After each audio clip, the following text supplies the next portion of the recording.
fikradii qadiijo iyo qurxintii dumarka maasha Allah ka faa'iideysta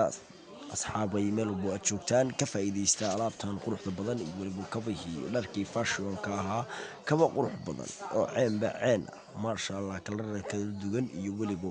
dharkii darisyadii ay u jeedaan fashionka waxa way tarki laga keenay alaabtan maasha Allah meel walbo aad joogtaan ku soo dhawaada qadiijo fashion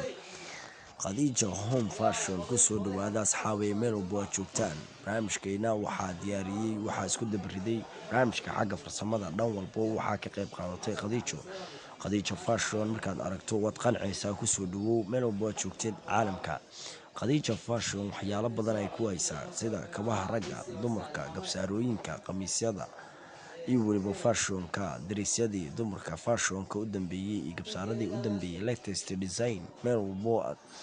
adduunka joogtid waa lagu keenayaa goobaha ganacsiga home sida xaafadaha meel walba jeceshahay delivery waa free ka faa'iideyso qurxinta dumarka waliba ragga dharkii ragga ahaa